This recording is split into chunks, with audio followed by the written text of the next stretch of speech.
नमस्कार साथियों। आपको पता है इन दिनों हरियाणा का एक फेमस केस है जो कहीं इंटरव्यू के एग्जाम में पूछा जाता है। क्वेश्चन ये आता है कि सीआरपीसी सेक्शन 164 कन्फ्यूशन की बात करते हैं ना, ठीक वैसे सीआरपीसी सेक्शन 164 सबसेक्शन 5 में जो हम स्टेटमेंट लिखते हैं, right.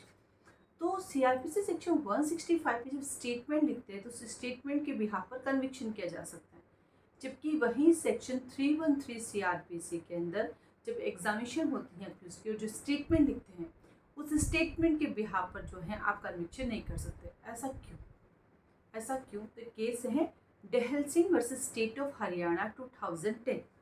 Dahl Singh versus state of Haryana 2010 supreme court. इस केस में कहा गया है कि सीआरपीसी सेक्शन 164 सबसेक्शन 5 में जो स्टेटमेंट लिखे जाते हैं वो ऑन ऑथ होते हैं, और जब कभी भी शपथ पर आप कोई भी तरह का स्टेटमेंट लिखते हैं, कोई बयान लिखते हैं, तो वो आपके अगेंस्ट एज ए कन्विक्शन में काम आ सकता है, एज ए एक्विटल में काम आ सकता है, किसी प्रोसीडिंग में काम आ सकता है।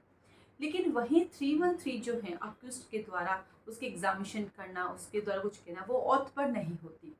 और साथ ही साथ अक्यूज्ड को आर्टिकल 20 क्लोज 3 का बेनिफिट भी मिला हुआ है कि उसको बाउंड भी नहीं कर सकते, वो सारी बातें सच सच बोले।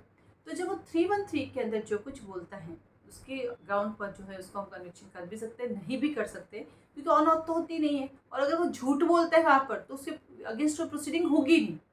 यदि वो झूठ बोलता है तो उसके अगेंस्ट कोई प्रोसीडिंग नहीं होगी, क्योंकि आर्टिकल 20 क्लोज 3 जो है हमारा कॉन्स्टिट्यूशन का, उसमें अक्यूज्ड को बेनिफिट मिला हुआ है, प्रोटेक्शन मिला हुआ है कि उसको अपने अगेंस्ट बोलने का अधिकार नहीं है। अगर वो नहीं बोलना चाहता है तो जबरदस्ती नहीं कर सकते हैं, है ना। और यदि वो मना करता है या झूठ बोलता है फिर भी प्रोसीडिंग नहीं होगी, क्योंकि वो ऑथ पर नहीं होती है। तो क्या डिफरेंट है दोनों के अंदर, तो आप कह सकते हैं 164 सबसेक्शन 5 में ऑथ पर स्टेटमेंट ले जाते हैं, इसलिए वो प्रोसिक्यूशन के अंदर उसको कन्विक्शन भी किया जा सकता है। लेकिन 313 के स्टेटमेंट जो है ऑन ऑथ नहीं होते हैं, इसलिए वहाँ पे जो है आप उसको पनिश नहीं कर सकते हैं। और केस का नाम है आपके पास, फिर से देख लीजिए, Dahal Singh versus state of Haryana 2010 supreme court.